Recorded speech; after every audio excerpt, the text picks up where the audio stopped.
우리 갈라디아서 묵상하고 있습니다.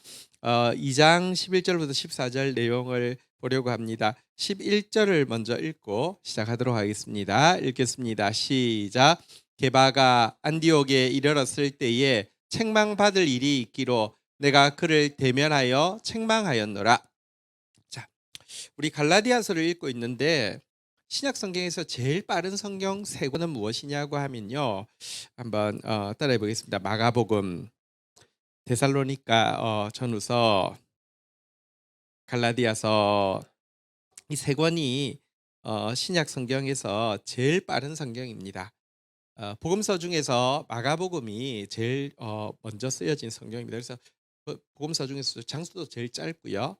또 아주 박진감 있게 곧, 즉시 이런 표현들이 많이 나오면서 이렇게 박진감 있게 기록되어 있습니다. 그다음에 데살로니가 전후서도 제일 빠른 성경입니다. 바울이 2차 전도 여행 때 데살로니가 지역을 들어갔죠. 그런데 박해로 인해서 한 보름 아니면 한 20일 정도 남짓 있다가 나오게 되었는데, 그 성도들은 견고하게 신앙을 지켰지만 한 20일밖에 복음을 듣지 못하였습니다. 너무 박해는 심하고요. 너무 안타까운 마음에 편지로 이제 목양하기 위해서 전도 여행 기간 중에 바로 이제 보낸 편지여서 좀 빠른 편지입니다. 그와 더불어서 갈라디아서가 제일 빠른 편지 중에 하나입니다. 갈라디아 지역은 1차 전도 여행 때 전도를 마치고 온 지역인데요. 이 전도를 마친 지역, 갈라디아라고 하면 지금 터키 반도의 동쪽이라고 생각하시면 됩니다. 동쪽 지역에 그 복음을 전하고 지나간 곳에 유대인 율법주의자들이 쭉 들어와 가지고는 바울에게서 들은 복음이 잘못됐다라고 이야기하면서 율법을 지켜야 된다는 이야기를 막 이렇게 전하게 되었습니다. 무슨 내용이냐면 이런 것입니다. 너희 복음을 받았다고 하지만 우선은 너희가 구원에 이르기 위해서는 먼저 아브라함의 자손이 되어야지. 아브라함에게 약속하신 구원도 이르니 아브라함의 자손인 표시인 할례를 받아야 된다. 두 번째, 너희들이 복음을 받았다고 하지만 아브라함의 자손의 표시인 할례를 받는 것에서 거쳐서는 안 되고, 유대인들이 지키는 구약에 나와 있는 절기, 오순절, 유월절, 초막절, 이런 거 지켜야 된다. 또 조금 더 나가면 율법에 나와 있는 무슨 뭘 먹으면 안 되고 뭘 먹으면 되고 이거 다 지켜야 된다, 이렇게 이야기를 하고 있었는데요. 여러분 한번 생각해 보십시오. 기독교회는 사실 이제 유대교라는 모태를 통하여서 나왔기 때문에 아직 유대교와 기독교의 차이가 명확하지 않은 시대였고요. 또 기독교회라는 것 자체는 이제 처음 출발했기 때문에 기초가 없는 상황에서 이방 성도들은 어쨌든 예루살렘에 있는 교회에서 올라온 사람들이 그렇게 가르치고, 이쪽이 또 더 권위 있다고 내세우고 성경에 또 구약에 나와 있는 내용을 이야기하니까 저들의 가르침을 받아서 할례도 받아야 되는구나, 절기도 지켜야 되는구나, 뭘 먹으면 안 되고 뭘 먹으면 되고 이런 거 다 지켜야 되는구나, 이렇게 하게 되는데요. 그렇게 되면 여러분, 예수 그리스도께서 하신 일들의 대부분이 무효화되어지게 됩니다. 구약으로 되돌아오게 가게 되는 것입니다. 이래서 바울은 이 갈라디아에 편지를 보내면서 전투적으로 진짜 복음과 이 복음에 있는 은혜를, 복음에 있는 참된 자유를 빼앗아가려고 하는 이 율법주의를 갈라놓고 율법주의와 싸우는 일을 하게 되고요. 사실 이 일을 위해서 이미 갈라디아서를 쓰기 전에 예루살렘으로 올라가서 예루살렘 공의회, 말하자면 이제 첫 종교 회의를 연 자리에서 유대인이나 이방인이나 상관없이 율법을 지킴으로 말미암아 의에 이르는 것이 아니라 오직 예수 그리스도의 공로를 믿음으로 말미암아 은혜로 의에 이른다라는 이 명확한 합의된 선언을 이끌어내기까지 했습니다. 심지어 여러분 갈라디아서에 보면 이런 구절까지 있습니다. 갈라디아서 5장 4절 한번 볼까요? 같이 한번 읽도록 하겠습니다. 갈라디아서 5장 4절 같이 읽겠습니다. 시작. 율법 안에서 의롭다함을 얻으려 하는 너희는 그리스도에게서 끊어지고 은혜에서 떨어진 자로다. 그러니까 무슨 뭐 할례를 받고 절기를 지키고 정결례를 지키고 이래야지 예수님의 효력이 미친다라고 이야기하는 너희는 사실은 그리스도에게 끊어진 자다. 은혜에서 떨어진 자다. 이렇게까지 이야기합니다. 이것은 이 구절은 이제 기독교와 유대교가 완전히 결별하는, 그러니까 이제 딱 그 독립하는 이런 선언이라고 할 수 있습니다.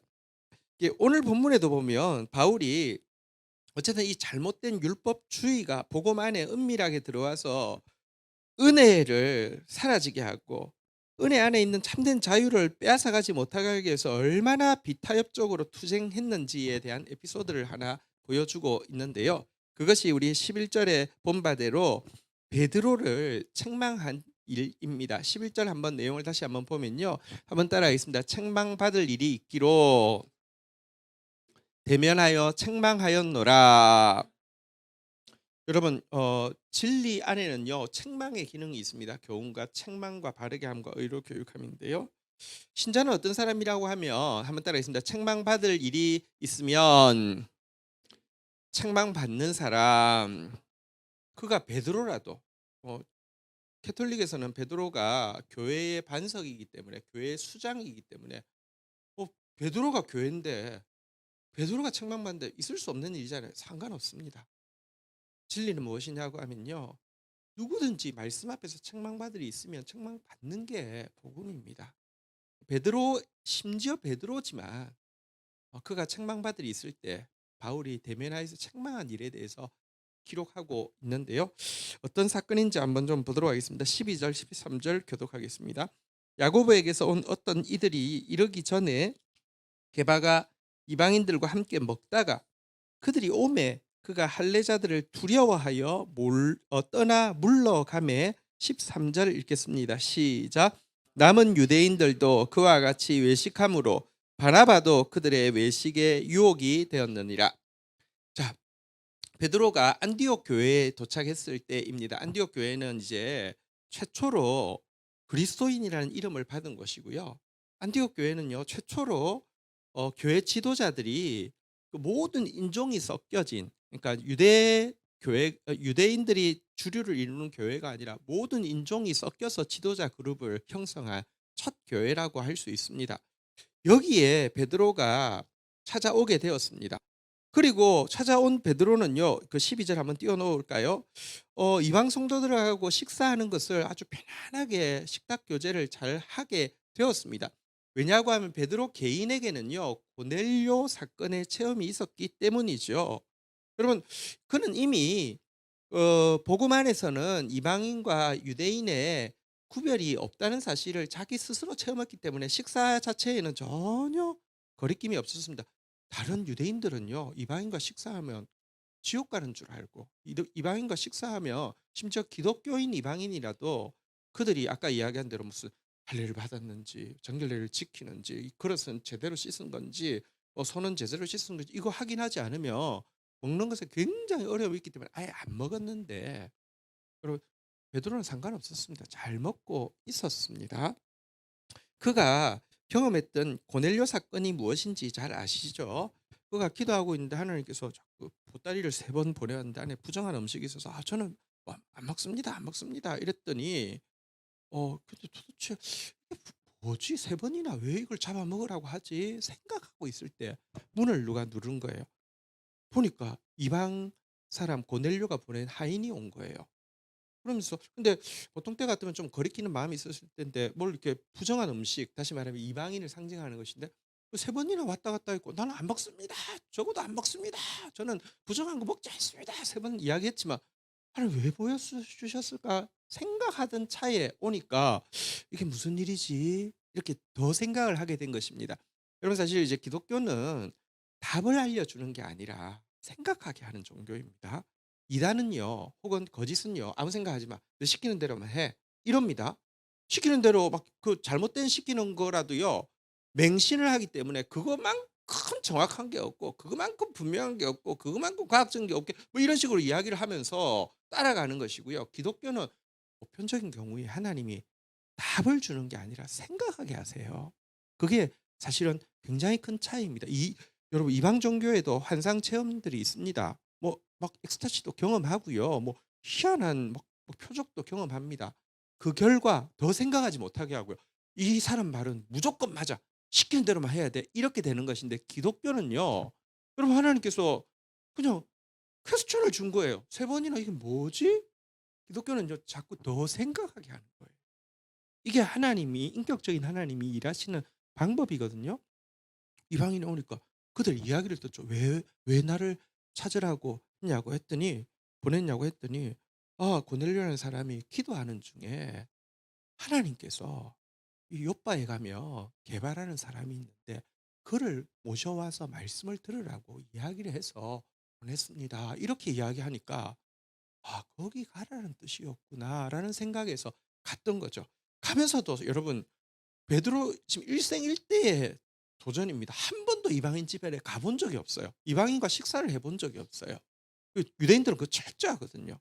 막 너무 긴장하는 마음으로 갔겠죠.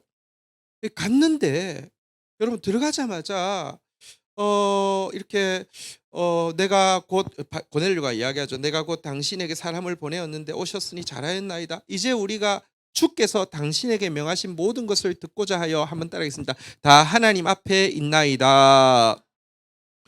정말 자기 일개 사람에 지나지 않고 고넬료는 로마의 고급 간부인데도 하나님 앞에 있는 것처럼 정말 경외함으로 말씀 앞에 서 있는 것을 보고 베드로가 감동을 해 가지고 "내가 참으로 하나님은 사람의 외모를 보지 않고 각 나라 중에서 하나님을 경외하며 의를 행하는 사람을 다 받으시는 줄로 깨달았도다." 하면서 설교를 하는데요.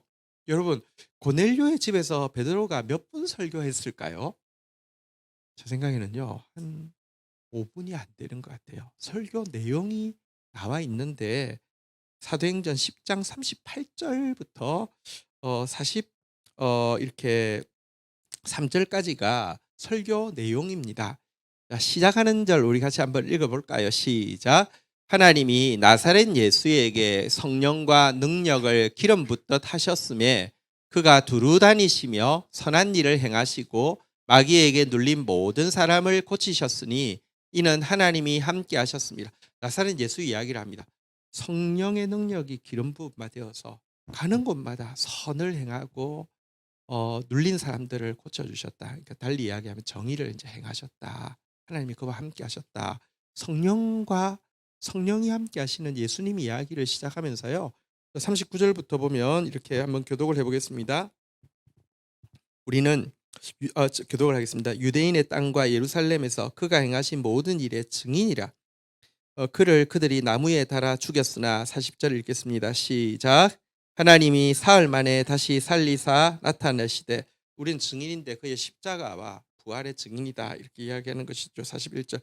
모든 백성에게 하신 것이 아니요 오직 미리 택하신 증인 곧 죽은 자 가운데서 부활하신 후 그를 모시고 음식을 먹은 우리에게 하신 것이라. 부활을 이제 제일 처음에 제자들 그리고 나중에 이제 400여 형제 에게 보이셨다. 이 이야기입니다. 42절 제가 읽습니다. 우리에게 명하사 백성에게 전도하되 하나님이 살아있는 자와 죽은 자의 재판장으로 정하신 자가 곧 이 사람인 것을 증언하게 하셨고 예수님이 최후 심판의 재판장이다라는 내용과 43절 한번 같이 읽도록 하겠습니다. 시작. 그에 대하여 모든 선지자도 증언하되 그를 믿는 사람들이 다 그의 이름을 힘입어 죄사함을 받는다 하였느니라. 구약부터 예언했는데 그의 이름을 믿는 자들에게 죄사함이 임한다.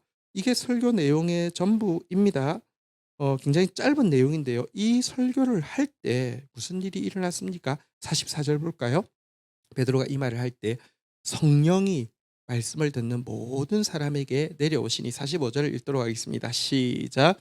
베드로와 함께 온 할례 받은 신자들이 이방인들에게도 성령 부어 주심으로 말미암아 논란. 성령 부어 준 줄 어떻게 알까요? 6절 한번 읽도록 하겠습니다. 시작. 이는 방언을 말하며 하나님을 높임을 들음이라. 제가 지난번에 이야기했죠. 한번 기억할까요? 한번 따라하겠습니다. 전환 은사, 표적 은사, 기초 은사, 이렇게 이제 이성의 세계에서 영성의 세계로 전환하는 컨버트하는 은사, 그리고 범죄함으로 말미암아 교통이 막혔잖아요. 말이 안 통하고. 근데 새 방언이 열리면서 말이 통하는, 영혼이 통하는 표적의 은사.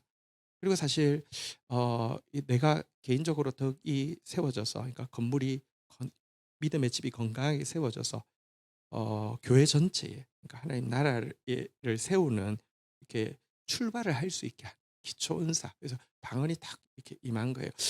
여러분 한 번만 좀 더 이야기하면 이 이제 방언은 이 세 가지의 의미를 가지고 있는 은사죠. 그래서 소중한 것은 소중한 것입니다. 그런데 방언을 또 지나치게 강조하다 보면 방언을 무조건 받게 해야 하고, 방언을 받게 하기 위해서 여러 가지 방법을 씁니다. 이제 따라하세요. 할렐루야, 할렐루야, 할렐루야, 할렐루야. 근데 그거를요 상당히 많이 합니다. 그 여보 베드로가, 자 여러분들, 성령께서 오셔서 예수님께서 위대한 일을 하셔서 성령 받으십시다. 따라하십시오. 할렐루야. 아니잖아요. 딱 복음의 내용을 이야기했잖아요. 그죠? 예수님에게는 성령이 기름 부음 되었습니다. 그분이 하신 일은 우리의 죄를 대신하여서 죽으시고 부활하신 것입니다. 우리는 그의 증인입니다. 우리가 증언하는 것은 그분이 산자와 죽은 자의 재판장이 되실 것이라는 사실이고, 그로 말미암아 죄 사함이 임한다는 사실입니다라고 복음을 전할 때 성령이 자연스럽게 임했죠. 여러분, 어, 방언의 은사는 아까 이야기한 대로 이 세 가지의 의미를 가지고 있다는 거 아는 거 중요한데, 그렇지만 어쨌든 그러할 때 임하는 표적이지, 그거 자체가 막 너무 커지고 그걸 위해서 막 인간적인 방법을 쓰는 것은 성령을 뭐랄까요, 존귀하게 해드리는 것이 아니라 성령을 비천하게 만드는 것이라고 생각합니다. 여러분들, 저는 원합니다. 말씀을 듣는 가운데 성령의 역사를 사모하다가 기도할 때 인격적이신 성령께서 여러분들 가운데 이렇게 성령의 뭐랄까요, 능력이 시작되어지는, 성령의 뭐랄까요, 능력의 충만이 시작되어지는 그 귀한 경험을 모두가 하게 되시기를 축복합니다. 또 하게 될 것을 이렇게 믿음으로 선포합니다. 어쨌든 이제 이렇게 되니까 놀라서요.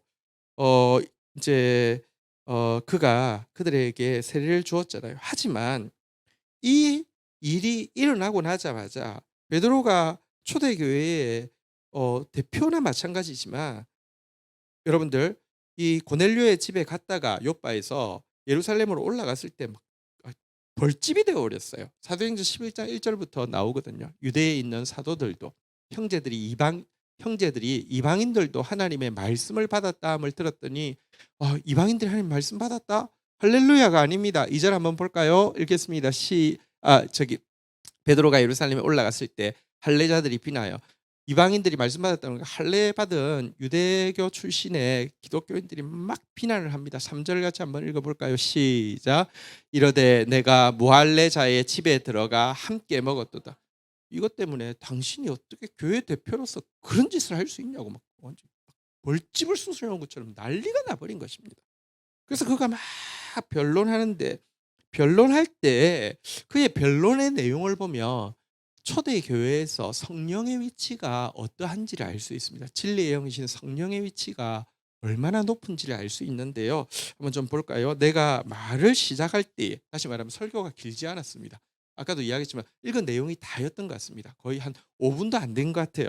내가 말을 시작할 때 성령이 그들에게 임하시기를 처음 우리에게 하신 것 같이 하는지라. 16절 같이 한번 읽어볼까요? 읽겠습니다. 시작. 내가 주의 말씀에 요한은 물로 세례를 베풀었으나 너희는 성령으로 세례를 받으리라 하신 것이 한번 따라하겠습니다. 생각났노라.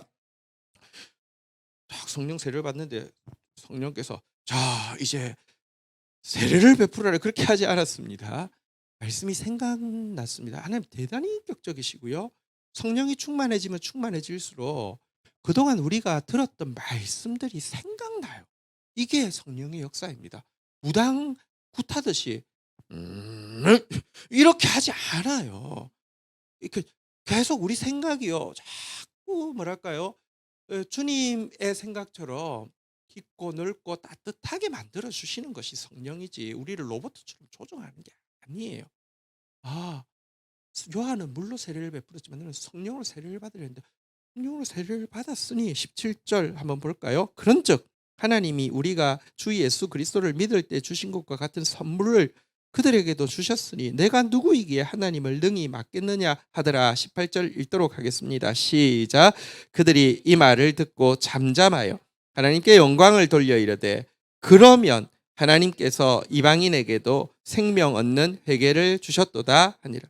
내가 누구기에 하나님 맡겠느냐? 성령께서 임하시는데 했더니 뭐 킬란하고 막 비방하던 저들이요 갑자기 입이 쫙 닫혔어요. 잠잠하여 하나님께 영광 돌리며 할렐루야 하더니 하나님께서도 이방인들에게 생명 얻을 회개를 주셨다 하면서 잠잠해져 버렸어요. 이게 초대교회의 성령의 권위가 얼마나 강하였고 또 이 말을 할 때 성령께서 얼마나 그 회중 가운데 강하게 임했는지에 대한 증거입니다. 예루살렘 총회 때도요 있을 수 없는 결정이 이루어진 거예요. 여러분 투표권을 가진 사람의 한 95%가 유대교 출신의 여러분 그 개종자입니다. 그들에게는 할례 받지 않는 게 이상해요. 다 받았으니까. 그들은 절기 안 지키는 게 이상해요. 그들은 지금도 뭐 돼지고기 안 먹지만 베드로가 뭐 그 개종하고 나서 돼지고기부터 먹었을까? 아니에요. 그런 그들에게 이거는 지금 예수 믿는데 아무 상관이 없어요. 이거 한다고 예수 믿는데 방해가 되는 사람들이 아니에요. 그런데 이들이 이것을 이방인들도 이거 최소한의 이 기본은 해야지. 일단 정결하고 그래야지 예수의 구원도 효력이 있다. 이거를 95%가 여러분 지지할 의견이 나왔고 바울은 그렇지 않다고. 오직 예수 그리스도를 믿음으로 은혜로 구원이 있는 것이지 이것은 부수적인 것이고 아무것도 아니고 이거는 아예 이걸 자꾸 주장하는 것은 그리스도에게서 끊어지는 것이라고 이야기하고 투표했는데 바울 의견으로 만장일치가 되었다는 것은요. 이게 인간적인 투표가 아니라 진짜 성령께서 압도적으로 그 자리에 강림하시지 않았으면 불가능한 일이었어요. 근데 이렇게 잠잠해졌지만 이 잠잠한 입이요. 계속된 건 아닙니다. 그 시간에 잠잠해진 것이고요. 그다음도 계속 불평할 거리를 찾고 있어요. 베드로 보면 막 인사도 잘 안 해요. 막 그 분위기가 있잖아요. 그죠? 그런데 베드로는 어쨌든 그 사람들은 그 사람이지만 안디옥 왔을 때는 이방인들하고 이제 편해졌기 때문에 식사 잘 하고 있었는데 아까 본문으로 다시 한번 가볼까요? 12절에 보면요. 문제는 밥 잘 먹고 있는 중간에 갑자기 여러분 그들이 오매 야고보에게서 온 이 다시 말하면 예수님의 동생이 그 당시 예루살렘 교회 최고 지도자였는데 그에게서 온 이들은 철저한 바리새인 출신에서 개종한 다수 유대교 출신의 기독교인 지도자들이 그들이 그 집에 방문을 한 거예요. 그러니까 이게 한번 당한 일이 있잖아요. 베드로가 얼마나 호되게 당했으면 밥 잘 먹다가 갑자기 깜짝 놀래가지고 안 먹은 것처럼 그렇게 하더니 은근슬쩍 떠나 물러갔어요. 이렇게 나 없다고 물러갔어요. 문제는 그렇게 되니까 13절 한번 볼까요? 남은 유대인들도 거기 이제 이렇게 뭐랄까 복음에 대해서 이해를 하고 있고 그래서 이방인들과 사랑의 교제 식탁하는 게 문제가 없던 사람들도 안 먹은 것처럼 입 닫고요. 심지어 이들의 외식에 누구도 유혹되었다고요? 바나바는 사실 예루살렘 사람들에게 너무 존경받는 지도자였죠. 그러니까 정말 그의 구제와 그 경건에 존경을 받는 사람인데 사실 뭐랄까요? 이 베드로가 너무 큰 인물이긴 하지만 바나바 역시 굉장히 큰 인물이었어요. 근데 바나바를 이방인의 사도로 이제 부르셨잖아요. 그죠? 근데 바나바도 베드로가 이러니까 이렇게 영향을 안 받을 수가 없어요. 사랑하고 존경하는 지도자가 난처한 입장이 돼서 이러니까 자기도 그냥 덩달아 그냥 이렇게 해야 되는 이런 상황이 된 거예요. 그 상황 자체는 이해가 되죠. 자, 그러자 14절 한번 보도록 하겠습니다. 같이 읽겠습니다. 시작. 그러므로 나는 그들이 복음의 진리를 따라 바르게 행하지 아니함을 보고 모든 사람 앞에서 게바에게 이르되 내가 유대인으로서 이방인을 따르고 유대인답게 살지 아니하면서 어찌하여 억지로 이방인을 유대인답게 살게 하려느냐 하였도다. 근데 여러분 이 베드로 개인의 처신이 단지 개인적인 외식으로 그치는 것이 아닙니다. 문제는 다른 사람들의 외식을 또 유발하고 안 먹은 것처럼 난 그렇게 유대 이방인들하고 친하게 지내지 않는 것처럼 외식을 유발하고 그렇게 되면 얼마 전에 있었던 예루살렘 공의회의 결정이 있잖아요. 어떤 다른 율법의 의무도 지우지 않고 단지 하나 지운다고 하면 가난한 사람 돌아보라. 정의를 행하라. 이거 외에는 구원받는 데는 다른 어떤 것이 필요하지 않다. 예수 그리스도의 은혜면 된다. 예수 그리스도를 믿으면 된다. 이렇게 한 결정이 다시 율법주의 앞에 굴복을 당하게 된다는 것입니다. 근데 자꾸 이제 헷갈리시면 안 되는데 율법과 율법주의는 다른 거예요. 율법은 악한 것이 아닙니다.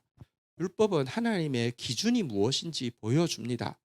물론 기준이 무엇인지 보여주는데도 율법으로 구원에 이를 수 없는 것은 율법을 제대로 대하며 내가 죄인이구나. 내가 심판받을 수밖에 없구나.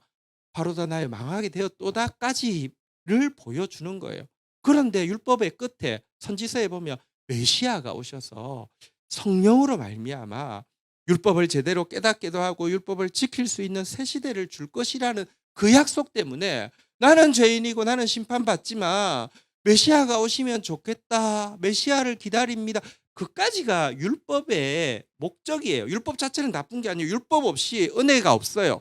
율법 없는 은혜는요, 방종한 것이에요. 예수만 믿으면 돼. 오늘 한국교회 예수 믿는다고 이야기하면서 가장 정의롭지 못한 행동들을 하는 것은요, 구약이었기 때문입니다. 그건 잘못된 것이에요. 지금 바울이 싸우고 있는 것은 율법과 싸우는 게 아니라 율법주의. 율법주의란 뭐냐고 하면 내가 율법에 뭐 지켰고 뭐 지켰고 특별히 의식법들이 있잖아요. 그죠? 나 뭐 안 먹었고 나 할례 받았고 절개 어떻게 지켰고 이것으로 자기 공로를 세워서 나는 구원받기에 합당해. 나는 교만해도 괜찮아. 난 니네들 더러운 니네들하고 급이 달라. 이렇게 이야기하는 것이 얼마나 악한 것이고 사실 속는 것이지 절대로 그렇다고 의로워지는 게 아니야를 지금 싸우고 있는 것이란 말입니다. 어쨌든 이게 이거는 그냥 한 개인의 어떤 그 좀 어색함을 피하기 위한 용납할 수 있는 문제가 아니라 이러다가 이거 하나 내주면 겨우 지금 초대 교회에서 이 기독교와 유대교가 어떻게 다른지를 지금 선을 그어 가는데 이거 '진리 자체가 무너지겠구나.'라는 생각 때문에 여러분 바울을 향해서 다시 한번 따라 하도록 하겠습니다. 책망받을 만한 일이 있기로 책망하였노라. 그 면전에서 사람들 앞에서 너는 유대인인데 유대인답게 살지 못했 지금 음식을 먹었으니까 유대인답게 살지 못했는데 이방인들로 하여금 어떻게 억지로 유대인답게 살게 하려느냐 이렇게 아주 앞에서 그냥 면전에서 꾸짖었다는 것입니다. 자, 그런데 여러분 이 같은 바울의 행동은 인간적으로 보면 틀림없이 좀 예절 바르지 못한 행동이에요. 그죠? 자기보다 연장자고 교회의 제일 어른이고 그러니까 말하자면 바울은 이제 전도사인데 교회에 이제 우리 한국 교회는 좀 그런 경우가 없지만 이제 외국에 가면 이렇게 이제 저기 외국인 사역자들이 있거든요. 그러니까 이제 뭐 외국인 사역자 전도사로 들어온 사람이 담임 목사님 앞에서 지금 지금 이렇게 하는 꼴이에요. 이 사실은 예절 바르지 못하고 무례한 면이 있는 것은 틀림없습니다. 근데 그가 지금 개인적인 감정에 의해서 이런 것이 아니라 율법주의로부터 복음의 진리를 자유를 축복을 지키기 위한 이 진심 때문에 한 것은 이해할 필요가 있습니다. 근데 일단 여러분 무례한 것은 맞아요. 베드로 입장에서 사실은 이거 여러분 진짜 웬만하면 소화하기 힘들 거예요. 그렇지 않습니까? 근데 참 여러분 성령 받은 사람이 얼마나 귀한 것인지를 여러분 이 베드로의 모습을 통하여서 잘 보여주는데요. 그거를 그냥 고스란히 잘 받아들였어요. 참 베드로가 대단해요. 고스란히 그 앞에서는 틀린 말이 아니니까 미안합니다. 앞으로 그런 일 없도록 하겠습니다. 여러분 이방인들과 유대인들이 아무 차이가 없습니다. 이렇게 했을 수 있는데 마음으로는 돌아가서 생각하면 꽁하죠. 저 지가 뭐라고 감히 그다음부터는요 나오는 말이 험할 것이고요. 글이 험할 것입니다. 근데 베드로가 바울에 대해서 유일하게 남겨 놓은 글이 베드로후서 3장 15 절부터 나오는데요. 한번 볼까요? 여기 이제 그 앞부분은 그 윗구절과 연결되는 것이니까 상관없고요. 밑에 우리가부터 베드로에 대한 바울에 대한 베드로의 이야기입니다. 자, 우리가 사랑하는 형제 바울도 그 받은 지혜대로 너희에게 이같이 썼고, 다시 말하면 그 바울에 대해서요. 한번 따라하겠습니다. 우리가 사랑하는 형제. 그리고 바울이 쓴 서신에 대해서 그 받은 지혜대로 너희에게 썼다 이렇게 이야기하고는 16절 한번 볼까요? 같이 한번 읽도록 하겠습니다. 시작. 또 그 모든 편지에도 이런 일에 관하여 말하였을 때 그중에 알기 어려운 것들이 들어 있으니 무식한 자들과 굳세지 못한 자들이 다른 성경과 같이 그것도 억지로 풀려다가 스스로 멸망에 이르렀느니라. 사실 바울이 예수 그리스도를 믿음으로 말미암아 이르는 구원의 도에 대해서 자세히 썼는데, 솔직히 베드로보다는 바울이 훨씬 공부를 많이 한 사람이고 그래서 되게 좀 깊어요. 근데 이거에 대해서 베드로가 되게 뭐랄까요? 뭐 아는 체 하네 그러면서 뭘 어렵게 이야기해 가지고 사람들 헷갈리게, 그 좀 사람이 좀 그래. 그 사람 좀 아유 그래 이러지 않고요. 그중에 알기 어려운 것이 들어 있어서 무식한 자들과 굳세지 못한 자들이 다른 성경과 같이 또 억지로 풀다가 스스로 멸망에 이른다라고 이야기하면서 바울을 변호하면서 그가 가르친 내용, 쓴 내용이 문제가 아니라 그거를 받는 사람들이 잘못 받는 거야라고 하면서 바울에 대해서도 우리가 사랑하는 형제 바울이라고 부르고 바울 서신, 어려운 바울 서신에 대해서도 대단히 막 변호해 주면서 보호해 주면서 쓰고 있는 것을 보게 됩니다. 일단 야, 베드로 어떻게 그럴 수 있었을까? 그럼 베드로는 내가 교회 수장인데, 여러분 아까도 이야기했지만 율법주의가 파쇄되어지고 나면 아무도 자격을 내세울 수 없습니다. 모두 은혜라는 것을 압니다. 나 베드로야 없습니다. 베드로가 뭔데? 예수님 3번 부인하고 저주하고 욕한 주님 은혜 아니면 가룟 유다하고 별반 전혀 다를 것 없던 나를 초대교회에서 최고 권위는 진리였고요. 진리의 영이신 성령님이었어요.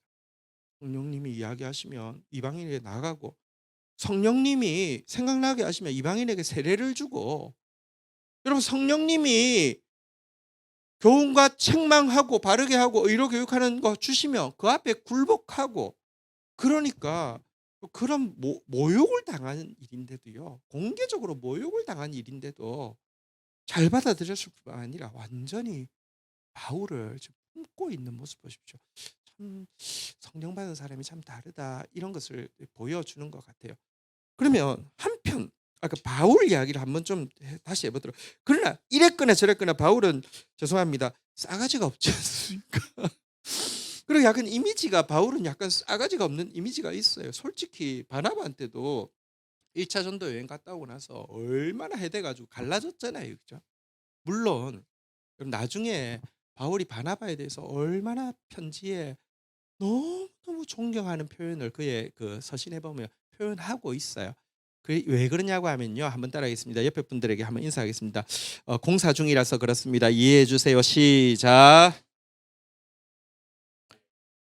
공사 중이었어요. 그런데 바나바도 그런 모습을 이해해 줬고요. 어쨌든 여러분 근데 그 모습이 오버랩돼서 바나바한테도 그렇게 하더니 베드로한테도 그렇게 싸가지 약간 그런 느낌이 있어요. 근데 그렇지는 않습니다. 왜냐고 하면 여러분 이 바울이 쓴 서신에 보면 고린도전서 13장 사랑장이 누가 썼냐고 하면 바울이 썼잖아요. 그죠?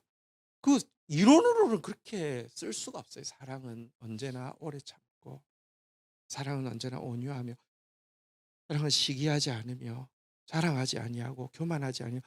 여러분 그가 사랑의 그 뭐랄까요 집대성이 된 인물입니다. 갈라디아의 첫 번째 주제는 율법주의로부터 갈라서라는 건데, 그것만 이 갈라디아서의 핵심 내용이 아니면 두 가지가 핵심 내용인데, 율법주의로부터 갈라서라고 할 때 사람들이 그래서 될까? 그러면 위험하지 않을까? 그런 오해가 있었습니다.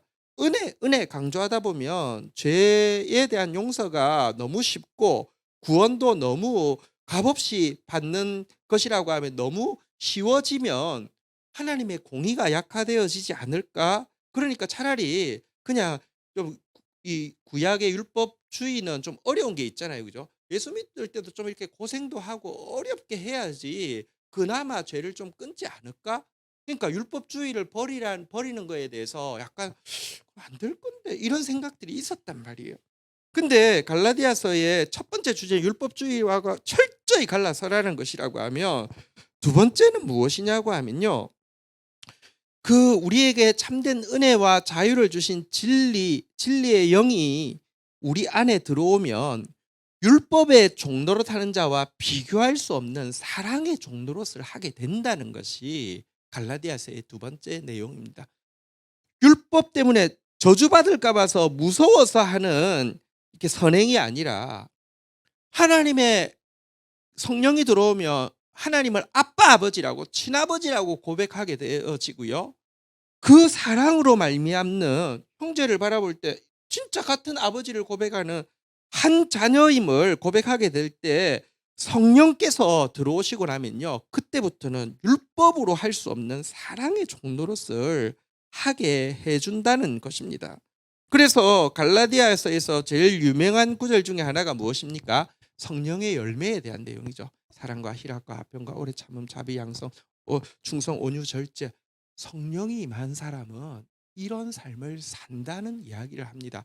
그런 사람이 싸가지가 없어 가지고 "야 성령이 임하면 사랑과 희락 하는데 싸가지가 없어." 그러면 그 말이 무슨 힘이 있겠어요? 그렇지 않습니다. 그러니까 바울의 모습은 사실은요. 지금 오늘 대면하여 책망하는 모습은 사자와 같다고 하며 사실 연약한 사람들을 대할 때 모습은 어린 양과 같은 모습이었음에 틀림없습니다. 왜 그러냐고 하면 예수 그리스도의 모습이요. 한번 따라하겠습니다. 사자와 어린 양. 여러분 이 진리를 지키는 일에서는요. 의를 따르는 일에서는 의를 대적하는 세력에 대해서는 그리스도는 사자처럼 나타나셨죠. 성전에서 돈 바꾸는 자들 뭐랄까요? 또 막 그 비둘기 파는 자들 막 상을 뒤집으시는 예수님의 모습. 사자 같은 예수님의 모습이 있지만 동시에 연약한 사람들, 두려워하는 사람들 정말 그런 사람들에게는요. 목소리도 드러내지 아니하고 "이것들아! 이 더러운 것들 내가 너희들 위해서 죽으려고 왔어. 이것들 알아!" 뭐 이러지도 않았어요. 상한 갈대도 꺾지 않고 꺼져가는 등불도 끄지 않고 목소리도 들리지 않고 그 소리가 거리에도 들리지 않게 하면서 찾아가셔 가지고 어린 양처럼 옆에 계셨던 주님. 사실은 이게 신자가 성령 받은 모습입니다. 바울 역시 그러한 사람이었기에 여러분 사자처럼 담대하게 책망할 것이 있으면 책망하는 것이고요. 베드로 역시 그런 사람이기에 받아들일 수 있었습니다. 이런 모습이 우리 안에 있었으면 좋겠습니다. 진리 앞에서는 언제든지 책망받을 수 있고요. 또 의를 위해서는 사자처럼 담대하게 지킬 수 있지만 연약한 자들 옆에서는요. 어린 양처럼 누구보다도 온유해지고 누구보다도 겸손해질 수 있는 것. 그것이 성령 받은 사람의 모습이지요. 그런 사람이 되어서 우리가 받은 이 보배로운 복음을 살아내고 지켜내고 증언할 수 있는 저와 여러분들이 되기를 주의 이름으로 축복합니다. 자리에서 일어서시겠습니다.